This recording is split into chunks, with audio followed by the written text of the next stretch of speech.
Chers amis, bonjour, c'est Chaim Goel qui vous parle depuis le refuge en France à l'occasion de ce Saint Shabbat du 19 juillet, oui, je dis bien juillet 2014. Alors ce message qui m'a été commandé par le Seigneur a été un des plus difficiles, des plus tendus à relâcher parce que il va concerner bien sûr la situation qui est vécue actuellement au Moyen-Orient dans ce conflit israélo-palestinien qui se traduit par l'actuelle guerre de Gaza.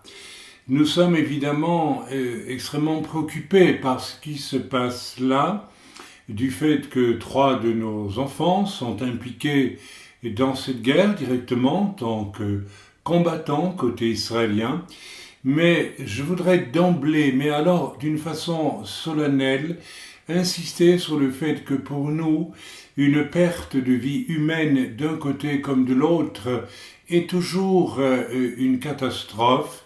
Je parle ici de ces jeunes gens kidnappés et assassinés, n'est-ce pas, côté israélien, ce qui a en quelque sorte déclenché finalement cette guerre actuelle de Gaza, mais aussi le crime atroce perpétré contre cet adolescent arabe assassiné dans les jours qui ont suivi.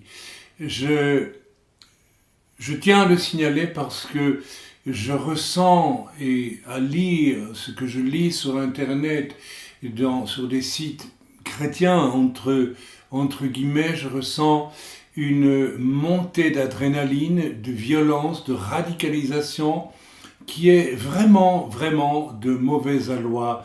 N'oublions quand même pas de prendre beaucoup de recul. Nous qui disons lire la Bible, nous qui connaissons la parole de Dieu, nous qui sommes au bénéfice d'un salut extraordinaire dû à la révélation d'un amour non moins extraordinaire, à savoir celui de Yeshua Mashiach, qui, mourant sur la croix pour nous, a porté, n'est-ce pas, il est bon de le rappeler, la colère de Dieu qui pesait sur chacune de nos épaules, sur chacune de nos vies, du fait de nos vies détraquées par le péché, par le mal.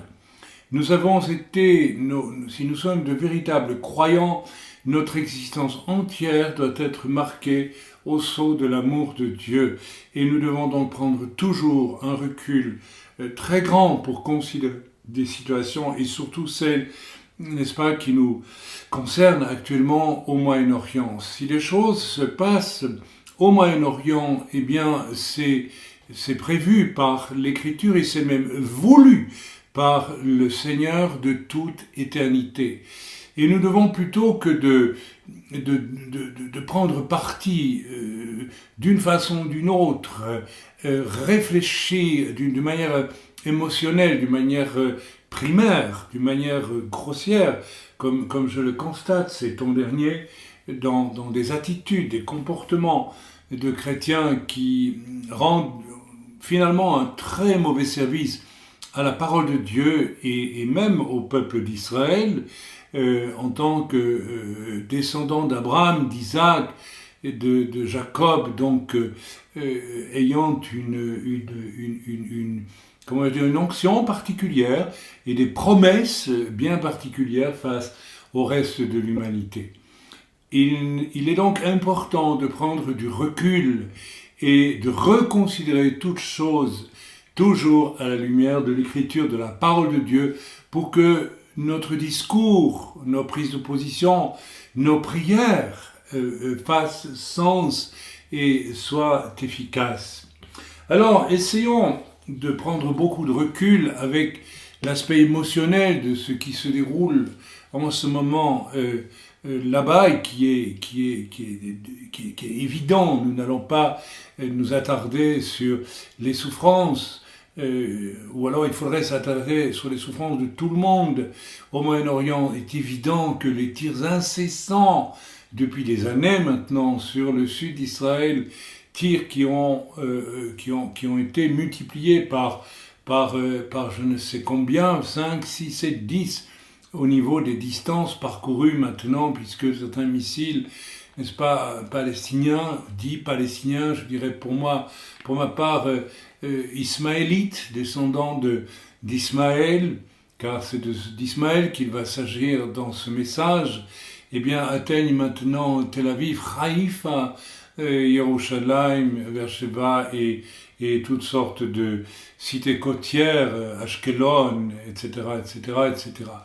Donc, on pourrait évidemment signaler cela, on pourrait évidemment aussi, et on doit le faire, déplorer que cet entêtement et de la part de ces descendants d'Ismaël qui se trouvent à Gaza aujourd'hui, car il va bien s'agir d'Ismaël dont nous allons parler maintenant dans ce message, n'est-ce pas, cet entêtement qu'ils mettent, cet entêtement, je dirais pour ma part, caractériel et typique d'Ismaël dans sa jalousie profonde à l'égard d'Israël. Et j'ai pu vérifier dans mon expérience humaine, dans mon parcours humain, j'ai 66 ans cette année, eh bien que la jalousie est un ressort terrifiant qui conduit les hommes toujours plus avant. C'est une espèce de réservoir de frustration qui se transforme très vite en haine à l'égard d'une cible que l'on estime privilégiée et dont on est au fond jaloux.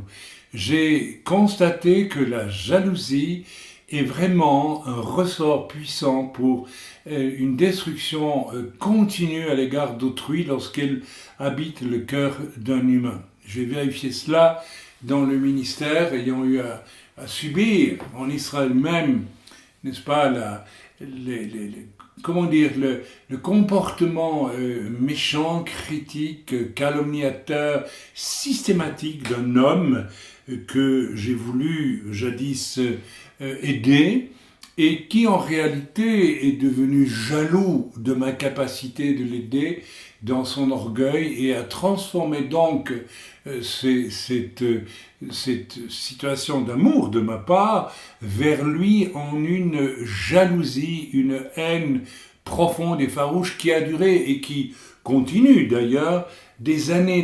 Donc, il y a dans la jalousie d'Ismaël, car c'est de cela qu'il va s'agir concernant, n'est-ce pas, le conflit israélo-palestinien, il y a quelque chose d'irréductible et qui ne cessera, dans le cas d'Ismaël, à mon avis, qu'au retour du Seigneur. Et cette jalousie va s'accroître et va finalement, si nous lisons la Bible, nous faire comprendre comment Israël va finalement être attaqué de toutes parts par, je pense, cette jalousie ismaélite qui va mener les choses en tête.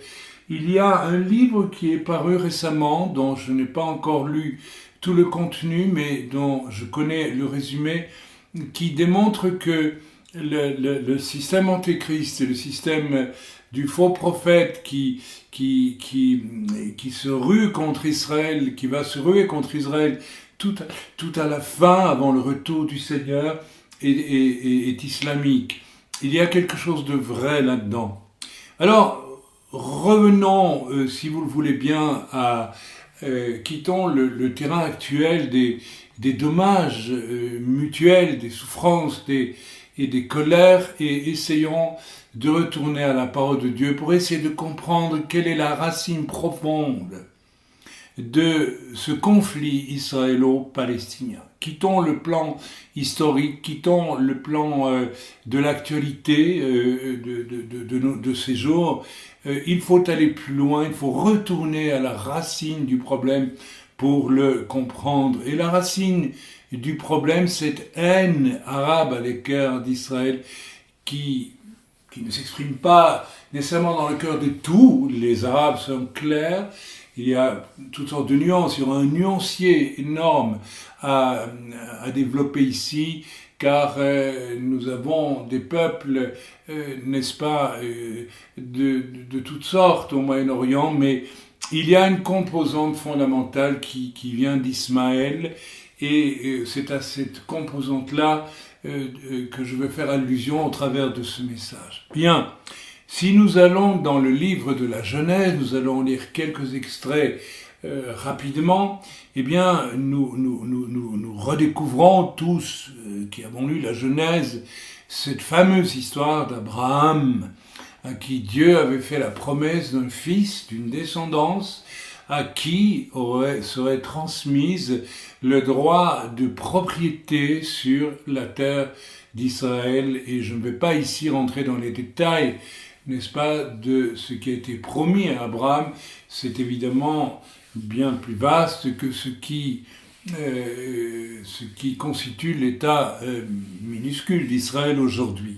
Mais attardons-nous, n'est-ce pas, à la promesse faite par Dieu à Abraham d'une descendance, d'un fils, et nous nous attardons ensuite à cet épisode étrange finalement, extrêmement étrange si l'on y songe, et on va essayer de creuser un peu la question, de l'attitude et d'Abraham et de Sarah lorsque la promesse de Dieu s'est fait attendre. Et je vais aborder les choses sous un angle qui va probablement vous déplaire peut-être, ou vous intéresser selon l'écoute que vous aurez. Je me suis longtemps demandé, mais pourquoi le Seigneur a-t-il fait attendre à ce point Abraham et Sarah, ou Sarah, avant qu'il n'ait un fils qui sera le fils de la promesse, Yitzhak. En effet, c'est dans leur très grand âge, et on pourrait évidemment, ce serait la réponse classique que l'on entendrait dans maints discours évangéliques sur la question, même de certains peut-être rabbins. Dieu a voulu éprouver la foi et la patience d'Abraham. Eh bien, je ne le crois pas du tout. Je crois que Dieu l'a fait exprès, que Dieu a fait les choses exprès, et que Dieu avait prévu et a permis que cette erreur survienne, et l'erreur, nous la connaissons. Abraham s'est laissé finalement convaincre par Sarah, son épouse, que on pourrait faire les choses de façon détournée, et puisque l'Éternel ne semblait pas vouloir donner d'enfant à Sarah, elle était stérile, elle était, je crois, sous le contrôle de Dieu. Cette stérilité était, à mon avis, voulue de Dieu.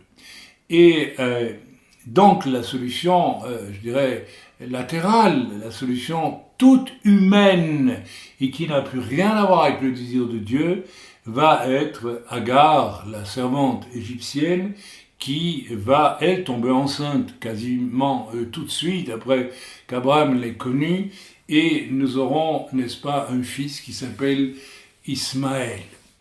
Alors, c'est une erreur extraordinairement lourde de conséquences, parce que jusqu'à aujourd'hui, eh bien, l'erreur se vit et se paye cher. Et vous êtes certainement en train de vous dire, mais qu'est-ce qu'il ose nous annoncer là, Chaim? Dieu a-t-il donc voulu qu'une telle erreur s'accomplisse? Et je le dis oui, parce que il se cache derrière cette erreur une vérité profonde, à savoir que entre le fait d'entendre la voix de Dieu et d'accomplir le dessein de Dieu, et c'est quelqu'un qui vit une relation personnelle avec Dieu depuis 30 ans qui vous le dit, entre le fait de vraiment entendre et de vouloir absolument à tout moment entendre la voix de Dieu, et le fait d'être quand même régulièrement porté par le fait de la vanité humaine qui est toujours présente dans le cœur humain, à vouloir proposer à Dieu ses propres solutions, ou vouloir construire même au nom de Dieu des choses que Dieu n'a pas demandées, mais qui semblent être la solution ou le projet que Dieu pourrait peut-être agréer. Eh bien, il y a un conflit entre ces deux choses. L'écoute vraiment absolue de Dieu et entendre la voix de Dieu est quelque chose de merveilleux, parce que la réalité, c'est que c'est toujours je le pense, dans des moments de grande sérénité. Je ne dis pas que l'on ne peut pas entendre la voix de Dieu lorsque l'on vit des moments difficiles, non, mais cette espèce de sérénité, de domination de l'esprit sur tout ce que l'âme peut produire en matière de sentiments et de raisonnement, nous permet par moments d'entendre la voix de Dieu. Je suis toujours émerveillé lorsque je découvre dans le livre des Actes que l'apôtre Pierre, après avoir fait vraisemblablement un bon repas, un repas normal, ne soyons pas des propagateurs de la gourmandisme, un repas normal, se reposait sur le toit de sa maison, à Joppé, et il faisait vraisemblablement une espèce de sieste, je ne sais pas, comme on vivait volontiers sur les toits à l'époque en Israël. Et c'est alors que la vision, n'est-ce pas, des animaux purs et impurs, des animaux impurs descendent, n'est-ce pas, vers lui, et que Dieu lui dit, Pierre, tue et mange. Ok, donc c'est une révélation absolument exceptionnelle dont Pierre va comprendre vraiment le contenu dans les moments qui vont suivre. Alors, je vous invite à lire la Bible. C'est un exemple, pour les détails, c'est un exemple typique des moments où Dieu parle. Et ces moments ne sont pas des moments où nécessairement et généralement nous cherchons la face de Dieu. Oui, quand nous cherchons la face de Dieu, si Dieu a quelque chose à nous dire, il va nous parler, ou il va peut-être nous conseiller, ou nous donner une direction dans ce qui est en cours dans notre vie. Mais je parle pour ma part d'autres choses encore, des moments où Dieu, en dehors même de tous nos projets légitimes, licites ou non licites, spirituellement parlant, en dehors de ces moments-là, il y a de ces moments où Dieu décide de nous parler parce qu'il a quelque chose de nouveau à nous signaler. Il y a donc un conflit dans l'âme humaine qui est très profond entre ces deux tendances. La parole de Dieu, la pensée de Dieu, l'Esprit de Dieu qui vient nous parler. Et je voudrais développer un peu ici, je suis tout à fait étonné en tant que prophète, puisque j'ai été établi prophète depuis pas mal d'années et que j'ai prophétisé, eh bien, je constate pour ma part que je suis, de ce point de vue en tout cas, quelqu'un qui fonctionne d'une manière très différente de beaucoup de personnes que l'on dit prophètes aujourd'hui, et qui peuvent organiser une réunion à n'importe quel moment, n'importe où, n'importe quel week-end, et prophétiser, je dirais, pardonnez-moi l'expression, à la mitrailleuse, aux missiles, aux roquettes, nombreux, n'est-ce pas, en une réunion. Personnellement, je ne crois pas que cela puisse venir de Dieu. Dans ces milieux, on confond très souvent prophétie, parole de connaissance, voire intuition médiumnique, comme je l'ai vérifié quelquefois, et cela n'a rien à voir avec Dieu parle. Pour ma part, en tant que prophète, sur une année, peut-être que Dieu me parle 3, 4, 5 fois au grand maximum, et c'est déjà beaucoup. Soit que Dieu me parle en direct par rapport à des directions et des projets que je dois développer ou entamer, soit que j'ai à donner une prophétie à l'une ou l'autre personne ou à un groupe de personnes. Peut-être que j'atteins un quota entre 5 et 10 prophéties par an, mais c'est un grand maximum. Je referme la parenthèse et je reviens donc à ce fameux conflit entre la pensée de Dieu et ce que les hommes peuvent apporter qui contrarie la pensée de Dieu ou n'a rien à voir avec la pensée de Dieu. Et je crois que ce conflit, eh bien, Dieu savait que si ces tendances au conflit n'avaient pas été, en quelque sorte, rassemblées en un seul conflit majeur dans la descendance d'Abraham, il est probable que c'est une série infinie de de conflit entre la pensée de Dieu et la pensée de l'homme qui aurait alors succédé dans l'histoire qui viendrait par la suite pour le peuple d'Israël. Donc je pense que d'une certaine façon, Dieu a permis que cette erreur, cette chose qui n'avait rien à voir avec le dessein de Dieu, à savoir donner un fils, n'est-ce pas, spirituel et physique à Abraham, qui serait le fils de la promesse, avec les promesses qui avaient été données à Abraham et transmises à sa descendance. Il y aurait un conflit entre cela et conflit entre, n'est-ce pas, une énormité, cette descendance purement fausse solution donnée par Ismaël. Je ne sais pas si je me suis fait comprendre, mais c'est quelque chose que je ressens profondément. Et je pense qu'il y a peut-être là, aussi terrible soit le message que je relâche aujourd'hui, il y a peut-être quelque chose d'extraordinairement, je cherche les mots parce que je risque de choquer mes sages de la part de Dieu, d'avoir préféré laisser apparaître un seul grand conflit entre la chair et l'esprit, en quelque sorte, dans l'histoire d'Israël, un immense qui continue à tenir la scène aujourd'hui, plutôt que de laisser une multitude d'autres conflits intervenir et rendre finalement la lecture de l'histoire, le vécu dans l'histoire du peuple d'Israël absolument illisible et épouvantable. Voilà, c'était une introduction et j'espère que vous me comprenez. Si vous n'êtes pas d'accord avec ce que je dis là, prenez-le simplement comme une proposition et puis laissez-le de côté.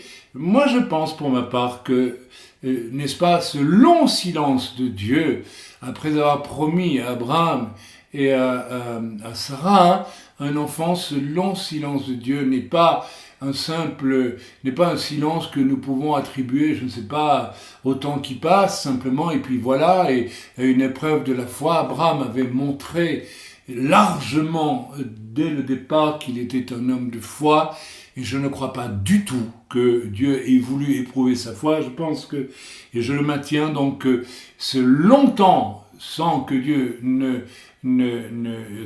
pendant lequel plutôt le sera bloqué la promesse qu'il avait donnée à Abraham à Sarah était voulue par Dieu. Ok, l'erreur, n'est-ce pas, a été commise. N'est-ce pas, Sarah a proposé Agar, n'est-ce pas, Abraham, et un enfant est venu, il s'appelle Ismaël.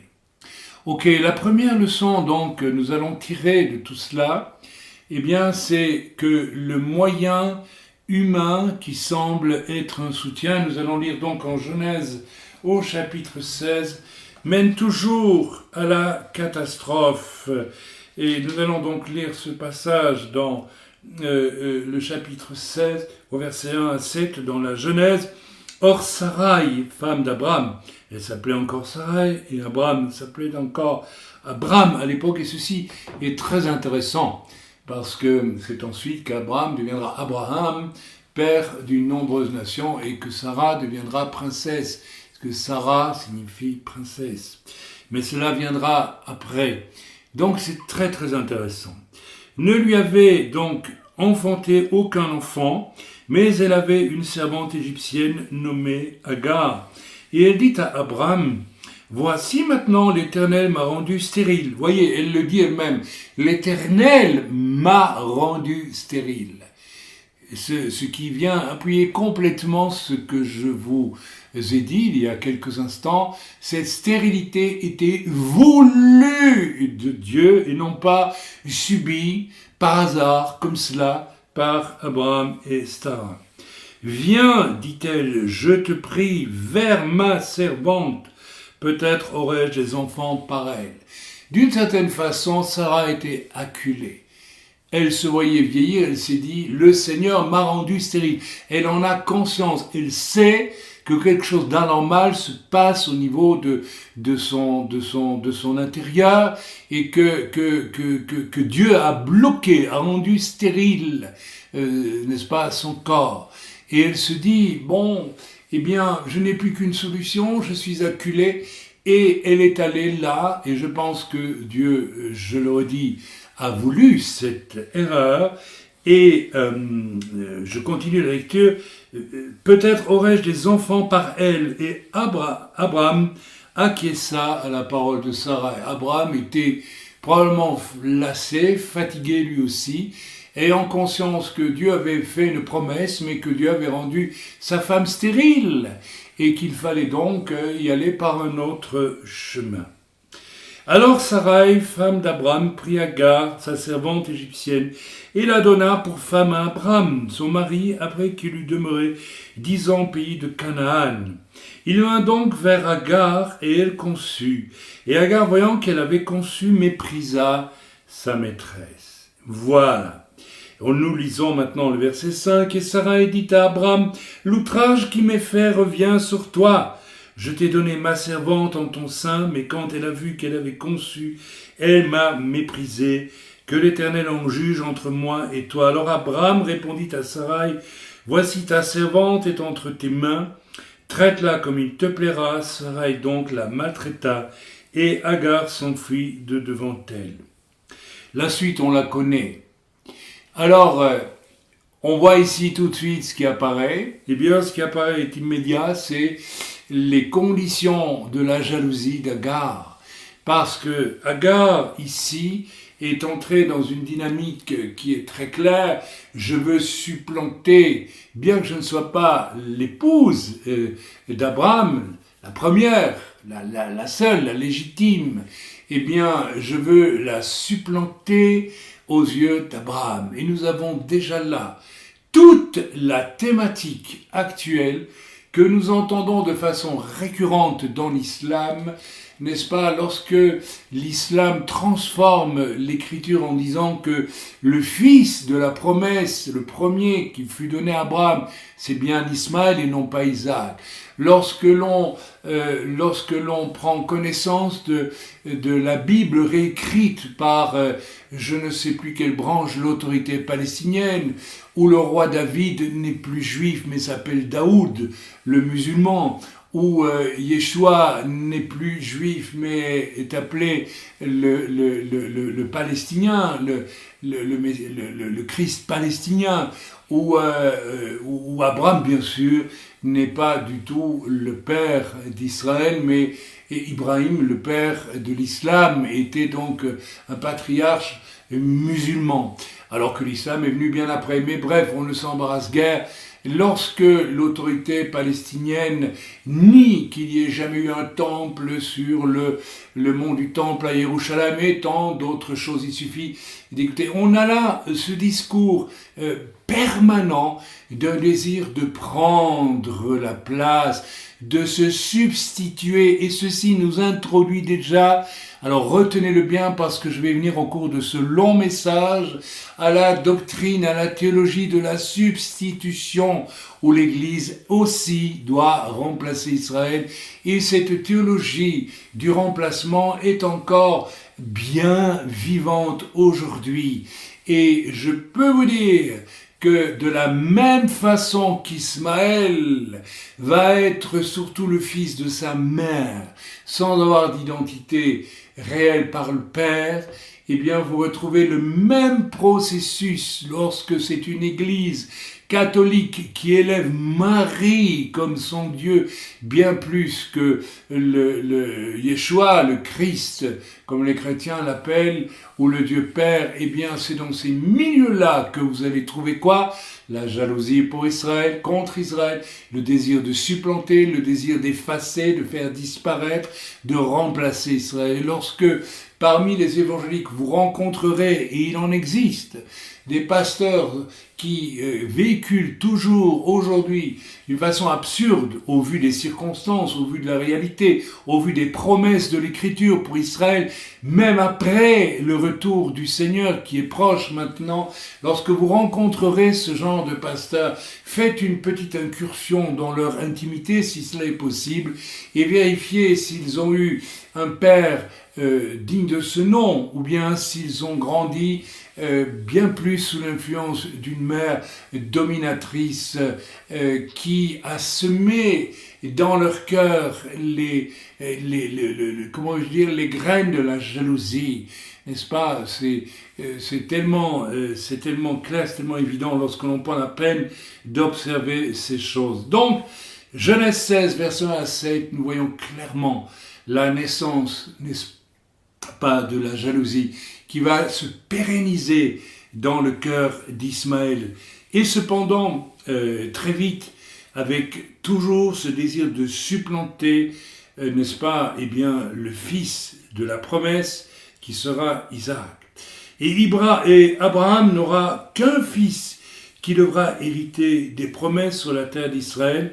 Nous voyons cela en Genèse 22, où le Seigneur parle d'une façon tellement simple et tellement claire, où il est dit « Or il arriva après ces choses que Dieu éprouva Abraham et lui dit « Abraham » et il répondit « Me voici ». Et Dieu lui dit « Prends maintenant ton fils, ton unique, celui que tu aimes, Israël, et va-t'en au pays de Morija et l'offre là en holocauste sur l'une des montagnes que je te dirai. » C'est l'Éternel qui parle lui-même à Abraham et qu'est-ce qu'il lui déclare? Prends maintenant ton fils, ton unique. Donc Dieu déclare clairement, n'est-ce pas, qu'Abraham a un seul fils, il est unique.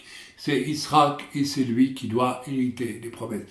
Dans le duo, je dirais, Isaac, Ismaël, Isaac est l'aîné et restera l'aîné. Et c'est absolument extraordinaire si l'on considère généralement le caractère des aînés.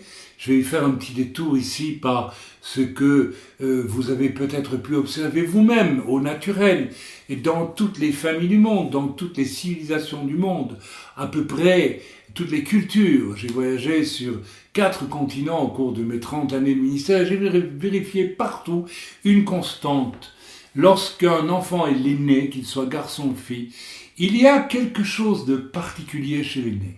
Il y a toujours une assurance d'être le premier qui s'accompagne d'ailleurs d'une espèce de maîtrise de soi et aussi d'un débordement, quelquefois, dans un esprit de domination qui est de mauvais aloi, mais nous n'allons pas développer cet aspect des choses. Et lorsque je considère, avec du recul et sans parti pris, les comportements d'Israël actuellement face au monde arabe qui l'environne, quand je considère d'un côté, du point de vue israélien, la retenue, parce que cette retenue, contrairement aux mensonges qui sont quotidiennement diffusés depuis des décennies, depuis Oslo, le fameux et atroce traité d'Oslo, n'est-ce pas? Eh bien, tous ces mensonges qui parlent d'un Israël monstrueux, etc., alors qu'en fait c'est tout l'inverse.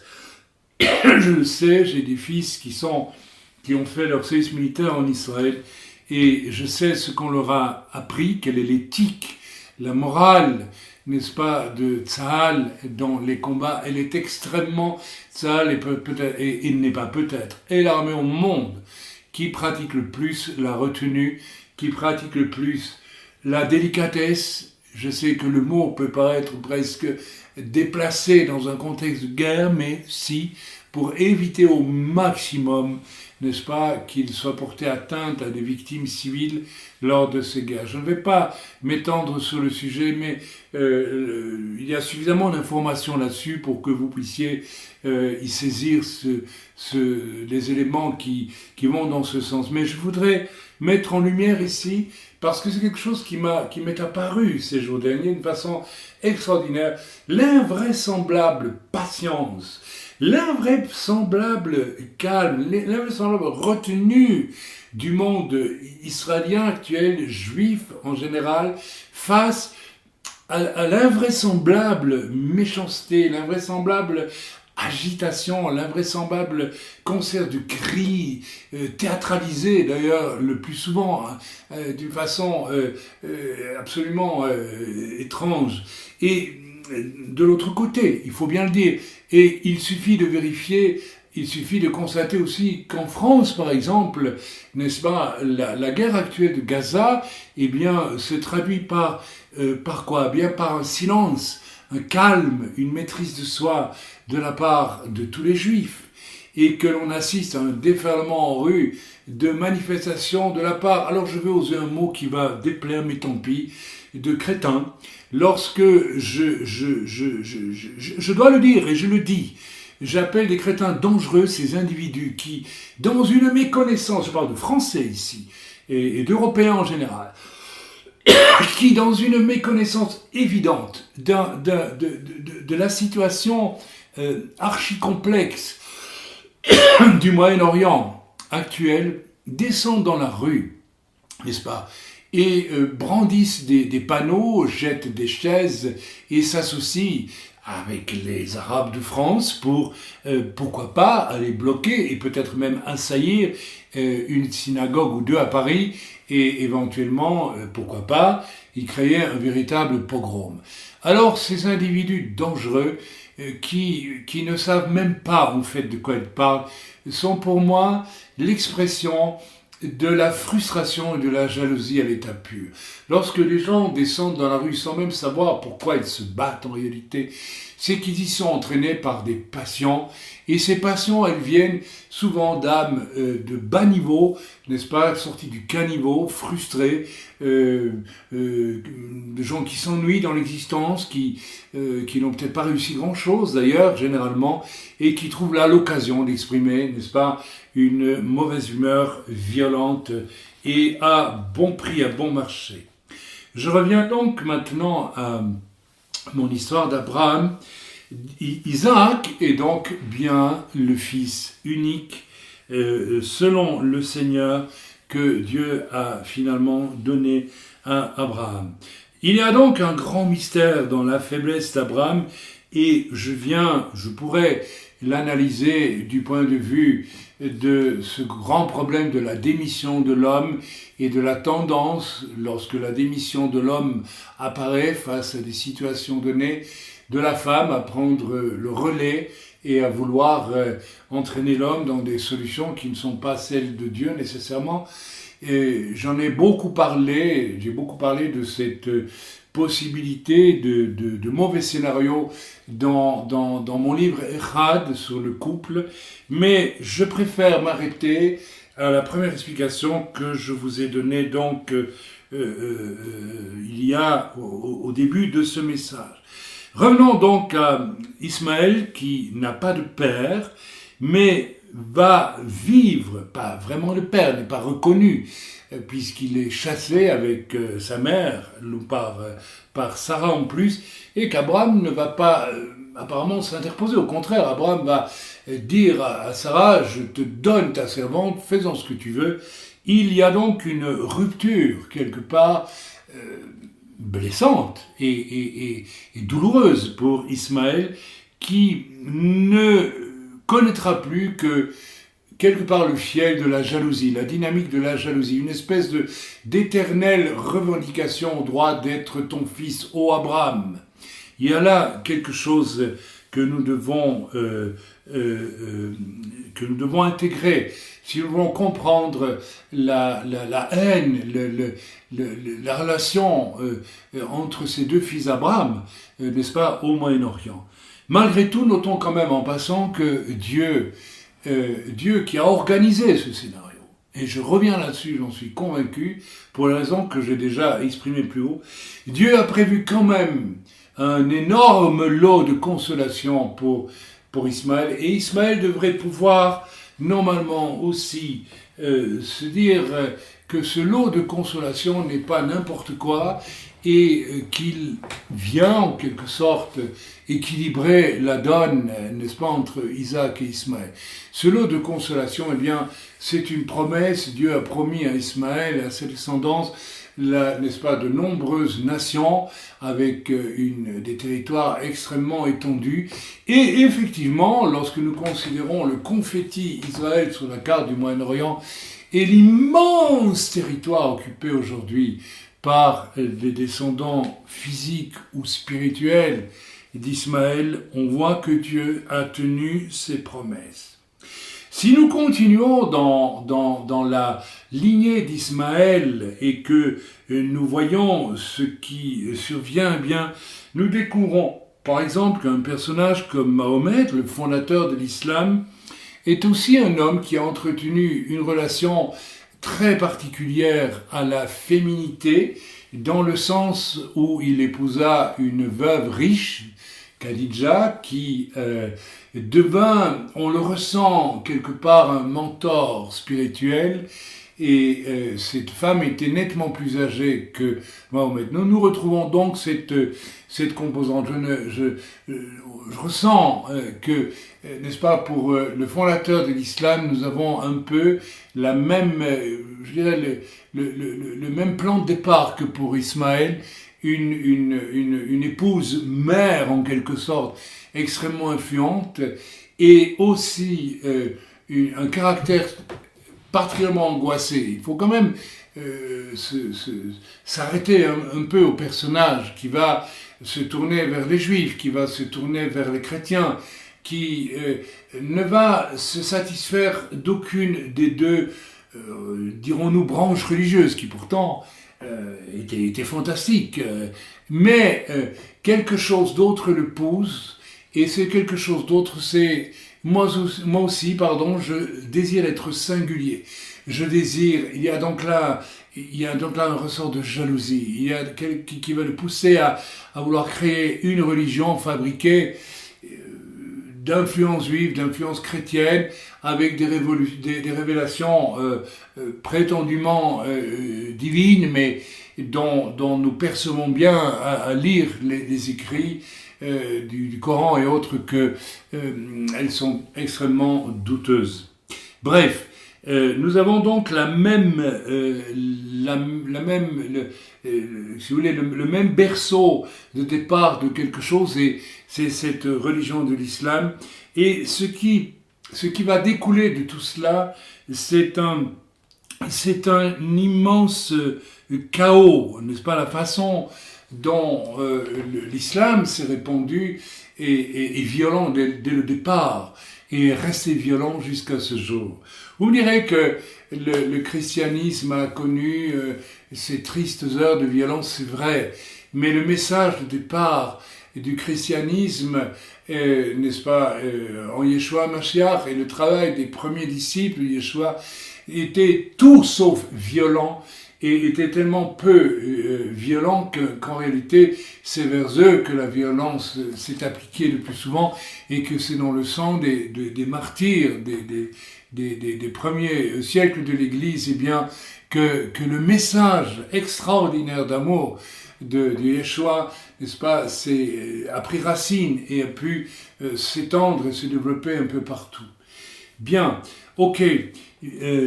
Nous pourrons lire ici un passage dans une revue que je lisais cette semaine.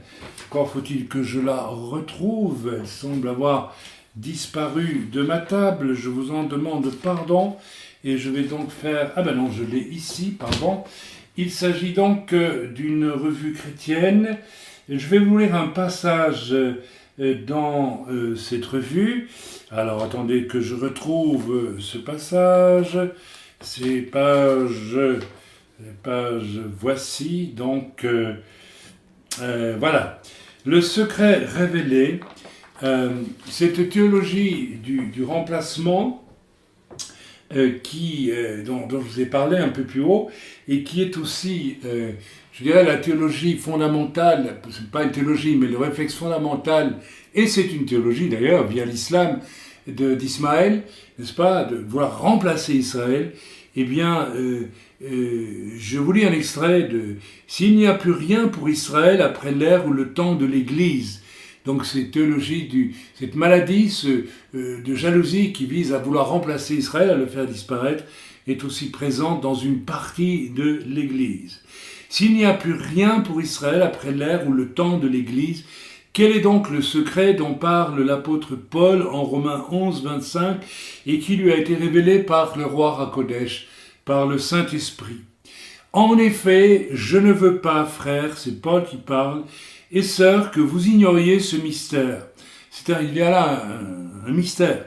Afin que vous ne vous preniez pas pour des sages. Une partie d'Israël est tombée dans l'endurcissement jusqu'à ce que l'ensemble des non-juifs soient entrés. Donc les non-juifs qui doivent entrer. Ça ne veut pas dire que tous les humains sur la planète sont entrés, mais les non-juifs qui doivent entrer, eh bien, dans l'alliance en Yeshua Mashiach, sont nommés là. Une partie d'Israël est donc tombée dans l'endurcissement jusqu'à ce que l'ensemble des non-juifs soient entrés. Et ainsi tout Israël sera sauvé, comme le dit l'Écriture. Le libérateur viendra de Sion et il écartera de Jacob les impiétés, et telle sera mon alliance avec eux lorsque j'enlèverai leurs péchés. Là, l'apôtre Paul fait mention au libérateur de Sion, Yeshua Mashiach, qui va apparaître bientôt et qui va amener tout Israël qui sera présent, vivant à ce moment-là, après les guerres effroyables qui viennent, eh bien, à le reconnaître comme le Messie. Amen. En ce qui concerne l'évangile, ils sont ennemis à cause de vous, mais en ce qui concerne l'élection, ils sont aimés à cause de leurs ancêtres. En effet, les dons et l'appel de Dieu sont irrévocables, selon Romains 11, 25-29. Irrévocable signifie aussi sans possibilité d'être changé. Irréversible, qui ne peut être renversé ou inversé. À quoi sert-il de révéler ce secret si Israël en tant que peuple n'a plus ou n'est plus au bénéfice de promesses? Amen. Il nous est révélé, expliqué ici que lorsque les êtres humains de toutes les nations auront été sauvés, l'histoire du salut se poursuivra d'une manière particulière pour Israël. C'est seulement ainsi que se résoudra cette contradiction. Ennemis à cause de vous, aimés à cause de leurs ancêtres.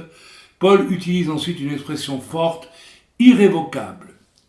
Rien dans l'Église de Jésus ne croit vraiment à l'enseignement biblique contenu dans l'Ancien et dans le Nouveau Testament que si elle demeure fidèle à cette vérité, Dieu a encore un avenir pour Israël, donc pour Isaac.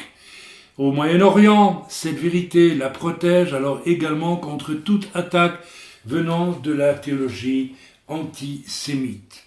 Bien, la même chose pour l'Église, je l'ai dit, n'est-ce pas, nous pouvons lire encore un extrait du même article dans cette revue qui nous parle de l'attitude de saint Augustin. Et ceci est très intéressant parce que Augustin est probablement, je n'ai pas fait une recherche complète, je vous l'avoue, mais le peu que j'en sais me permet de le penser, celui qui a inauguré la théologie du remplacement et qui induit, qu'on le veuille ou non, une forme d'antisémitisme dans l'Église. Alors lisons ensemble ce que dit saint Augustin. Voilà, selon le docteur Thomas McCall, la théologie de la substitution existait déjà à la fin du 1er siècle, mais ne faisait alors pas officiellement partie de la doctrine chrétienne. C'est saint Augustin qui, à la fin du IVe siècle, l'a répandu par son livre intitulé « La cité de Dieu ». Je voudrais tout de suite ajouter aussi qu'il y a des choses extraordinairement intéressantes aussi à lire dans le livre « La cité de Dieu » de saint Augustin. Ne jetons pas l'eau sale avec le bébé avec l'eau sale. Il y explique, je reprends la lecture, qu'il était d'abord un chiliaste, donc Augustin était un chiliaste, c'est-à-dire qu'il croyait à un règne millénaire de Christ après son retour sur la terre. C'est exactement ce que croient de nos jours les prémillénaristes. Saint Augustin a par la suite acquis la conviction que cette théorie est charnelle et qu'il est plus spirituel d'appliquer le règne de Christ à l'ère ou au temps de l'Église. Cette théorie n'est cependant possible que si 1. On détruit théologiquement Israël, 2. On le met, donc Isaac aussi, on le met totalement entre parenthèses, donc on met Isaac entre parenthèses et tout ce qui suit Isaac, on annule au bénéfice de l'Église toutes les promesses faites au peuple juif, on reporte sur l'Église toutes les promesses faites à Israël qui s'accompliront pour elle. Une voix juive déclare « Bien que les chrétiens comprennent clairement le salut personnel, la pensée d'un salut national leur est totalement étrangère. » Et ça, c'est vrai, frères et sœurs. Pourtant, cette notion d'un salut national s'applique clairement, selon ce que je viens de vous lire dans Romains un peu plus haut, à tout Israël. Pourtant, à peu près 90% pour les Belges et les Suisses, des livres prophétiques parlent d'un salut national de la maison ou de la nation d'Israël. Il est intéressant de constater aussi que Augustin était un homme manifestement, quand on lit son histoire, ce que l'on en sait, cet homme a vécu sa jeunesse comme un débauché, et ce sont les prières de sa mère, et donc probablement aussi l'influence de sa mère, qui ont fini par le convaincre d'abandonner cette vie de débauche et d'accepter le salut en Jésus-Christ. Aucune mention d'une présence paternelle significative dans, n'est-ce pas, le vécu de saint Augustin. Nous retrouvons donc à nouveau ce fameux problème d'absence de père et donc d'une personnalité qui peut finalement pencher vers la jalousie, et on pourrait imaginer qu'à partir de là, eh bien oui, Augustin, devenu un personnage fameux dans l'Église de son époque, ait laissé se développer en son cœur une jalousie par rapport à Israël, et que la théologie de la substitution, du remplacement d'Israël par l'Église soit née dans son cœur à ce moment. J'en ai déjà fait mention, mais je répète ici, il est très facile maintenant de comprendre que dans toute la portion de l'Église catholique qui, depuis le concile d'Éphèse au IVe siècle, si ma mémoire ne me fait pas défaut, a rétabli, n'est-ce pas, le fait que Marie est Théotokos, c'est-à-dire mère de Dieu, n'est-ce pas, eh bien, ce qui est une hérésie absolue. Eh bien, si Marie est mère de Dieu, c'est que Marie est divine. Or, elle n'est pas divine. Eh bien, depuis que l'Église a accepté, et que, en gros, c'est l'Église, les Églises orthodoxes et les Églises catholiques, voire certains réformateurs en leur début, voire l'Église anglicane aujourd'hui, n'est-ce pas, qui ont accepté ce dogme, peu ou prou, qu'importe. Eh bien, on peut se rendre compte que, en tout cas dans les milieux catholiques où Marie est particulièrement élevée et même prend la place, n'est-ce pas, de Jésus en fait comme intercesseur majeur, parce que c'est de cela qu'il s'agit, eh bien, il est à peu près certain que c'est dans ces milieux-là que l'on va trouver la théologie, la doctrine du remplacement d'Israël par l'Église. Nous sommes là dans un monde de l'irrationalité, le monde d'Ismaël, le monde de tout ce qui implique la femme qui est seule influence en l'absence du père, est un monde du mensonge, est un monde de l'irrationalité. Et lorsque l'on observe le monde musulman aujourd'hui, eh bien, on est obligé de se rendre compte que c'est l'irrationalité qui prévaut. Pensez simplement au conflit actuel, n'est-ce pas, entre Israël et le Hamas à Gaza. Eh bien, tout le monde sait très bien que la puissance de feu et technologique de l'armée d'Israël sera dans un conflit au finish de toute façon victorieuse, et que cela va coûter fatalement aux habitants de Gaza un prix élevé en vie humaine. Alors pourquoi s'entêter? Eh bien tout simplement, non pas parce que l'on a l'assurance d'une victoire possible d'un point de vue logique et raisonnable, mais parce qu'il y a derrière tout cela un sentiment qui s'appelle la jalousie. Et la jalousie est irrationnelle, et la jalousie vous fait toujours vouloir attaquer celui dont vous êtes jaloux finalement. Le conflit israélo-palestinien est fondamentalement à base de jalousie et excité par l'islam, n'est-ce pas? N'oublions pas que je vis en Israël, je connais Israël, et je sais qu'il y a nombre d'Arabes, des territoires et d'ailleurs, et de Juifs qui aiment vivre en paix les uns avec les autres, et que c'est le grand moufti de Jérusalem, voilà, que son nom m'échappe maintenant, qui dans les années 20 a levé l'étendard de la jalousie islamiste en disant « Nous ne pouvons plus pas tolérer la présence grandissante de Juifs sur cette terre qui nous appartient, alors qu'elle ne leur appartient pas du point de vue des promesses faites à Abraham. » C'est donc la jalousie, la dynamique actuelle de cette guerre insensée du point de vue du Hamas, aujourd'hui, n'est-ce pas, à Gaza, avec le prix que cela va coûter à tout le monde, et ne s'explique que par la jalousie. Donc, nous sommes en pleine irrationalité.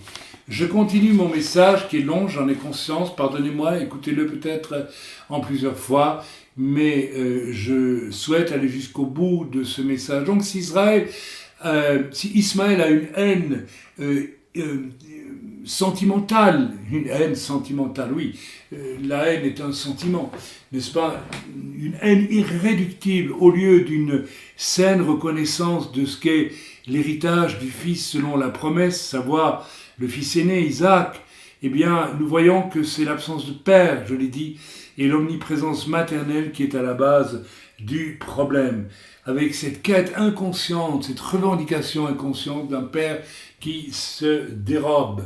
Cependant, je l'ai dit, Ismaël a reçu des promesses extraordinaires et on peut se poser la question aussi, qu'est-ce qu'Ismaël a fait de ces immenses territoires qu'il a reçus en héritage jusqu'à ce jour?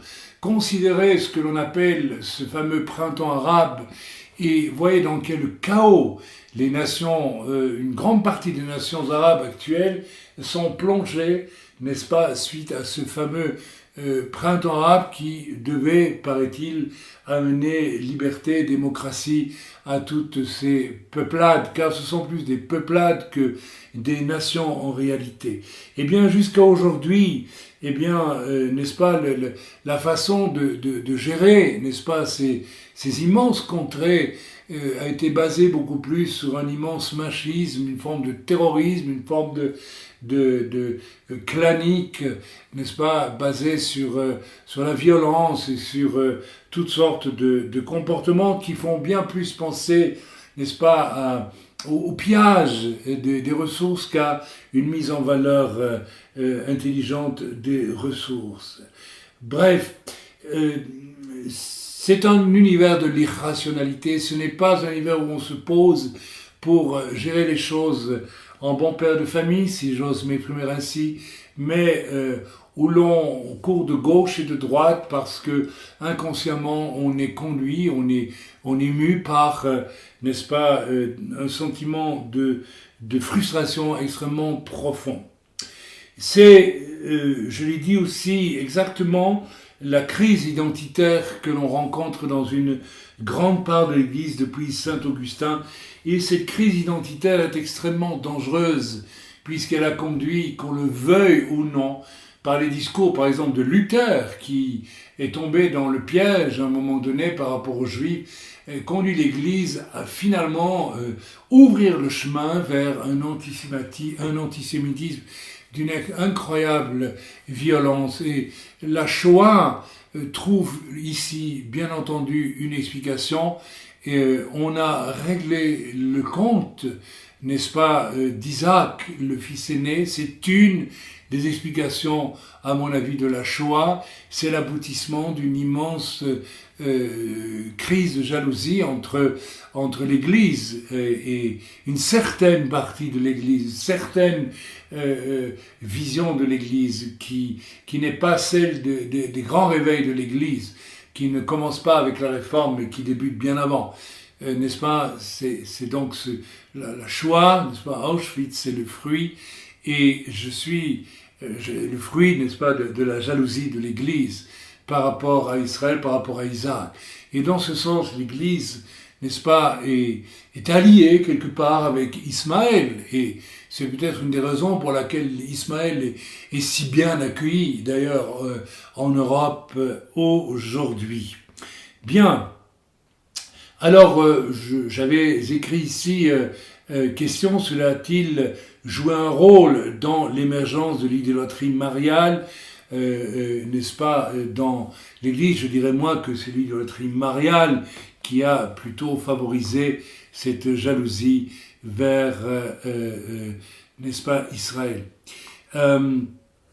Voilà, je voulais parler aussi de l'influence de la théologie de la substitution. J'en ai parlé déjà, sur base de raisonnement de l'âme et non de la réalité. Et je voudrais vous parler à présent de quelque chose qui m'a beaucoup tarabusté ces derniers jours et qui va vous étonner. Eh bien, c'est le mondial de football. Je suis quelqu'un qui est une haine, excusez-moi, le mot est fort, mais je ne supporte pas le football, et je me souviens avoir écrit, lorsque j'avais 17 ou 18 ans, mon premier poème véritable. C'est une époque de ma vie où j'étais dans des questionnements métaphysiques d'une extrême acuité, et j'avais déjà perçu dans un poème de questionnement métaphysique, je ne vais pas vous le réciter ici, beaucoup n'apprécient pas la poésie, donc je vous en ferai l'économie, mais les derniers passages, le dernier vers de ce texte poétique mettait en scène un terrain de football, et j'écrivais entre pied et globe décrescendo, c'est-à-dire le ballon qui s'ouvrait, qui explosait en quelque sorte. Quelle vérité étouffe-t-on, qu'étouffe-t-on? Et je sentais que le football serait, dans les temps de la fin, portait en lui-même, n'est-ce pas, une symbolique de toutes les passions les plus abominables. Et lorsque l'on voit ce que le football est aujourd'hui, n'est-ce pas, c'est un lieu d'argent, c'est un lieu de haine, c'est un lieu de vulgarité, de grossièreté, de brutalité. Je suis étonné lorsque, par hasard, je tombe sur un match de football et qu'un goal est tiré, ma foi, une balle arrive dans les filets. C'est bien, très bien, on a gagné. Et alors, bon, et que je vois, n'est-ce pas, la gestuelle absolument animale, n'est-ce pas, qui manifestée par certains joueurs de football, qui vous signifie les poings serrés et la gueule ouverte. J'ai tué la moitié de l'humanité, là, je viens de faire un truc terrible, je me suis conduit comme un guerrier, j'ai tué l'autre. C'est à peu près cela, le message qui passe, et tout cela avec à la clé un argent faramineux qui est donné. Donc on paye des gens pour manifester les plus bas instincts. Alors heureusement, les choses sont plus ou moins canalisées par des règles de football, sans quoi carton jaune ou rouge, je ne sais plus, et exclusion. Mais il y a quand même dans l'essence du football quelque chose d'une incroyable violence et qui parle bien de ce conflit qui peut exister entre les humains pour la suprématie, n'est-ce pas, et que l'on retrouve au Moyen-Orient aujourd'hui aussi entre les fils d'Ismaël et les fils d'Isaac. Les fils d'Ismaël jaloux des fils d'Isaac. Alors, je déteste ce volet, pourtant, j'ai été saisi, je crois, par Dieu, pour regarder certains des matchs, et très rapidement, j'étais intéressé par le comportement de l'équipe allemande, la Mannschaft, et bon, j'ai petite sympathie pour certaines choses de l'Allemagne, puisque j'y suis né, j'y ai grandi jusqu'à l'âge de 12 ans, et bon, je me souviens de la bonne odeur du pain allemand et de beaucoup de choses, et il y a des choses que j'aime dans ce peuple, si l'on met à part bien sûr les épisodes tragiques que l'on sait, mais j'ai été conduit à observer ce club face à d'autres clubs, et j'ai dû admettre que, sans être un amateur de football, mais pas du tout alors, eh bien, il y avait là un beau jeu, un jeu intelligent, un jeu gracieux même et efficace, et qui jamais ne donnait lieu, en tout cas de manière générale, à ces débordements agressifs que l'on pouvait voir, n'est-ce pas, dans le chef de leurs adversaires. J'étais extrêmement surpris par cela, et il y avait dans le calme de cette équipe allemande quelque chose du fils aîné qui me faisait penser à Isaac. Alors, vous allez dire que le parallèle est très étrange et très curieux, mais j'ai aimé ce comportement de cette équipe qui n'a jamais eu le triomphe agressif, mais un triomphe légitime. Et je dois vous dire que le goal qui finalement a permis à l'Allemagne de devenir champion du monde, ce qui a pour moi été un discours qui a été permis par Dieu, oui, je le dis, parce que la victoire de l'Allemagne, c'est un discours par lequel, je pense, Dieu veut dire aux masses populaires d'aujourd'hui, qui engouffrent tant de passions malsaines, quelquefois, dans ce sport, eh bien, je veux, pour ma part, dit Dieu, proclamer le triomphe de ce qui est beau, de ce qui est calme, de ce qui est détaché en quelque sorte des passions. Et j'ai trouvé que le goal qui a permis à l'Allemagne de remporter la victoire sur l'Argentine est quelque chose de très spécial. Songez-y donc, les meilleurs joueurs allemands ont été sur le terrain pendant tout ce match.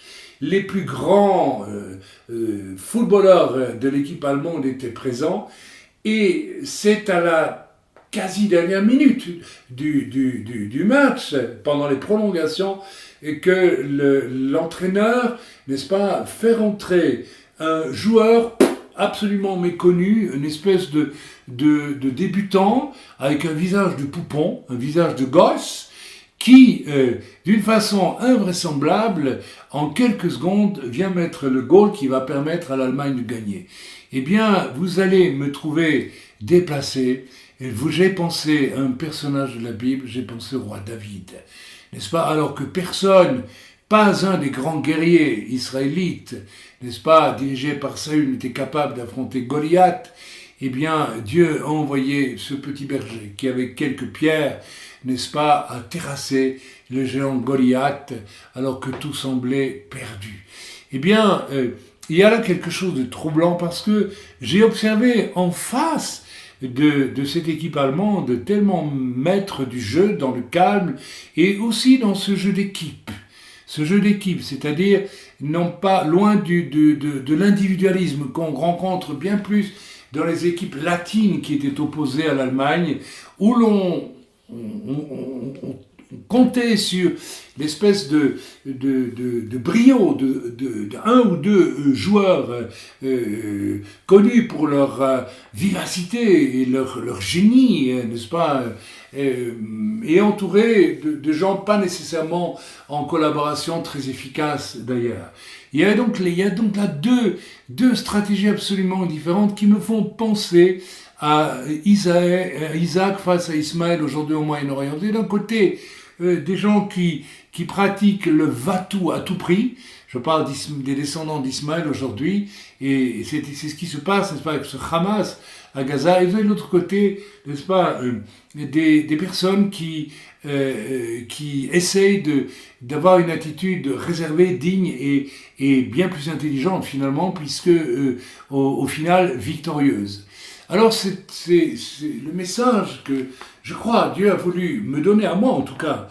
Je ne sais pas si vous l'avez perçu, mais en tout cas moi je l'ai perçu à travers la victoire de l'Allemagne. C'est quelque chose de très intéressant. Cette Allemagne qui en 1945 a été écrasé, et il fallait que ce régime nazi le fût écrasé, tant il fut abominable, c'est un fait, mais songeons au lent parcours, n'est-ce pas, d'humilité et de repentance, et de parcours humiliant que l'Allemagne a dû faire pour retrouver peu à peu une place relativement acceptable parmi les nations. Il y a là un chemin d'humilité, il y a là un chemin de dignité aussi, et qui me parle à moi énormément. Et j'aimerais que les chrétiens aujourd'hui puissent réfléchir à ce chemin, parce que j'y viendrai au terme de ce message, dans peu de temps d'ailleurs.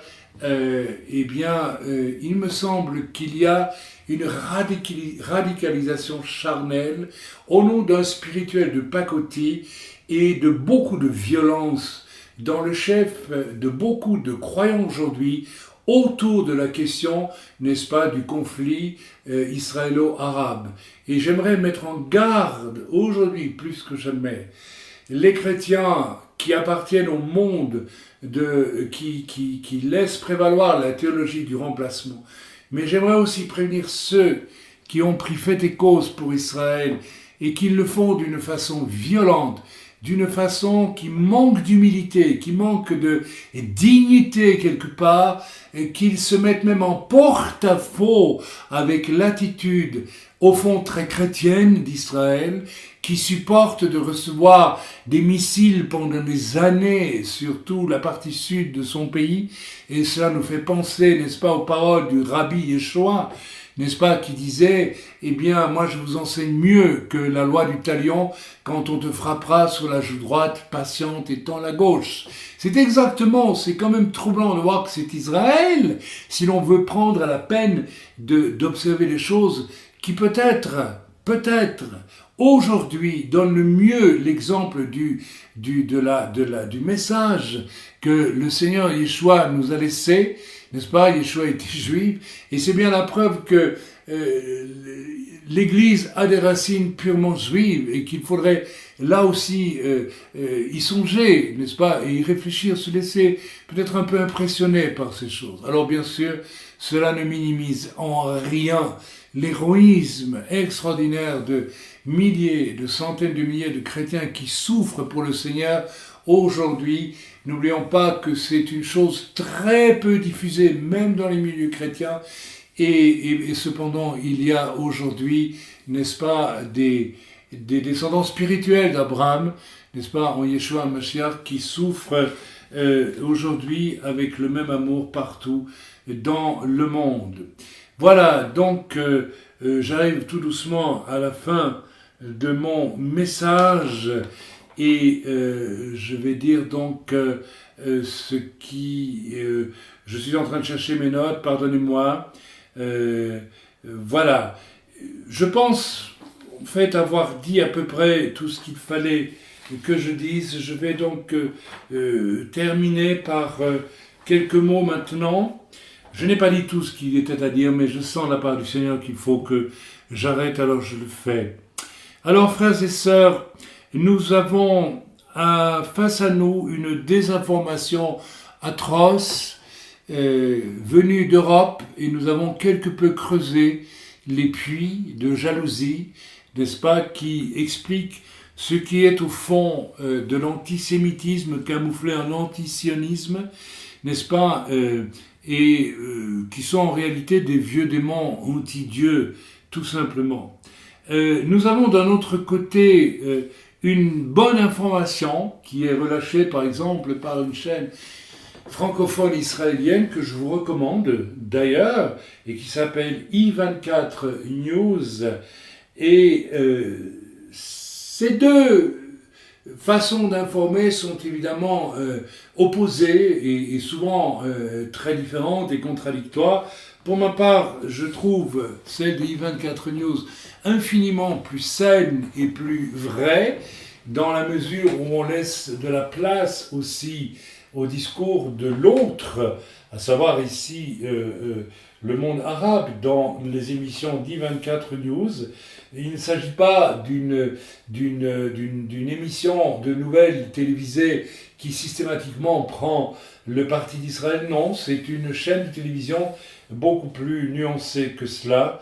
Et elle a avec elle la force d'Isaac, qui, fort de ses droits, peut aussi s'analyser, s'observer, voire se remettre en question. Ce qui n'est absolument pas le cas des personnes en face, descendants d'Ismaël, je parle du Hamas, je parle du monde musulman, d'une manière générale, qui n'a de cesse que d'affirmer sa vérité, d'affirmer sa revendication, parce qu'elle est à base de jalousie et non pas de droit en réalité, et qui ne laisse donc aucune place, mais alors aucune, à l'autocritique. Le triomphalisme quasiment ridicule du monde musulman dans ce conflit est absolument caricatural. Mes frères et sœurs, malgré tout, les deux points de vue sont humains et la réponse à toutes les questions qui se posent aujourd'hui dans ce chaudron que représente le Moyen-Orient avec Israël et Ismaël confrontés, chaudron dont je vous ai rappelé à travers ce message qu'il est à base d'un conflit entre deux fils, un légitime et l'autre qui ne l'est pas, mais qui est aussi un fils de Dieu, puisque Dieu lui a promis, n'est-ce pas, des choses et qu'il les a accomplies, comme au sens où tous les hommes sont fils de Dieu. Je ne dis pas ici fils de Dieu au sens de sauver en Yeshua Mashiach, mais créatures humaines, donc voulues par Dieu. C'est seulement Dieu en son plan à lui qui nous amènera la solution. Amen. Et j'aimerais simplement encourager chacun d'entre vous à réfléchir beaucoup à sa propre consécration actuelle.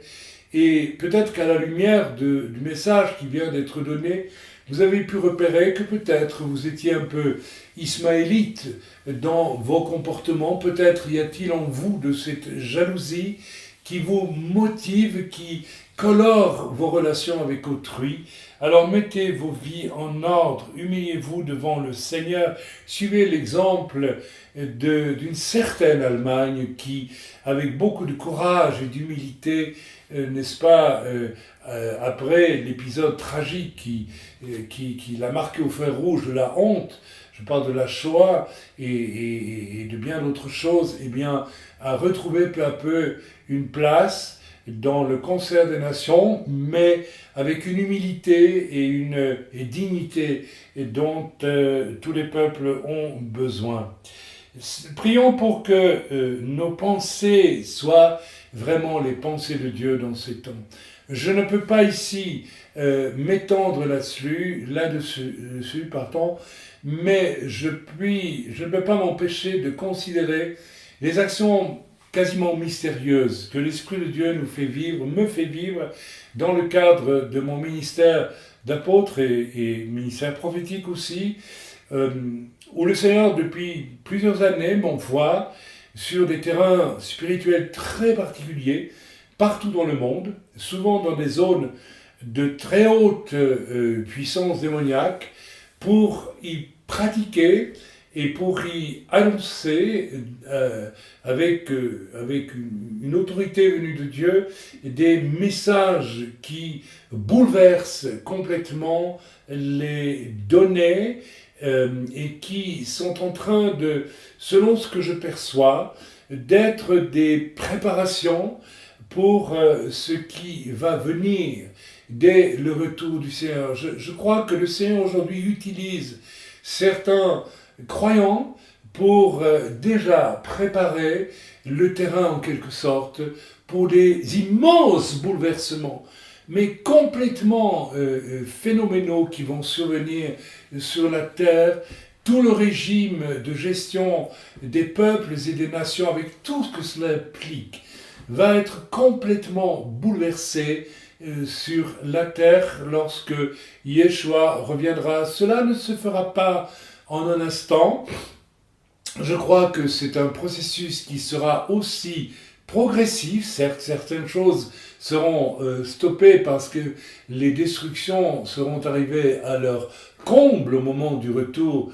Je parle des destructions par guerre, famine, misère et autres, seront arrivées à leur apogée au moment du retour du Seigneur. Mais ce dont je parle ici, c'est l'établissement du royaume millénaire avec Yeshua comme roi, n'est-ce pas, sur la terre. Et je pense que dès aujourd'hui, le Seigneur parle à certains d'entre nous afin qu'ils préparassent tout doucement, n'est-ce pas, certaines choses.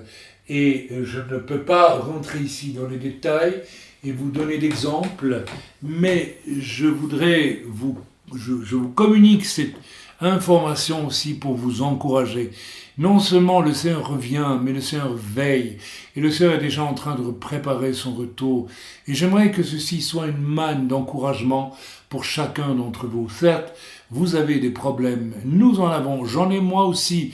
Nous avons des souffrances, vous en avez, j'en ai moi aussi. Nous avons toutes sortes de questions, nous avons toutes sortes de difficultés, nous avons des combats à mener, nous avons des moments de dépression parce que les pressions spirituelles qui nous atteignent sont quelquefois tellement étranges et tellement inattendues que nous cheminons parfois un peu difficilement pour les comprendre et les contrer. Tout cela n'est pas facile, mais j'aimerais que vous soyez réjouis plus. Nous allons nous approcher du retour du Seigneur. Plus cette confusion va augmenter sur la terre, peut-être autour de nous et parfois jusque dans nos propres vies. Mais le Seigneur prépare comme un sage architecte un plan dont il jette déjà en partie les bases aujourd'hui et j'aimerais que cela vous réjouisse. Si vous avez des choses à nous partager de ce point de vue, eh bien, n'hésitez pas à m'écrire, n'hésitez pas à me les faire connaître, si Dieu vous en donne l'autorisation. Pour ma part, je peux vous dire que depuis quelques années, je vis des choses extraordinaires de ce point de vue, mais une espèce de besoin, de sentiment impérieux, je dis bien impérieux, de rester dans l'humilité m'empêche de rentrer dans les détails. Mais mes amis, le Seigneur est à l'œuvre, les anges de l'Éternel travaillent.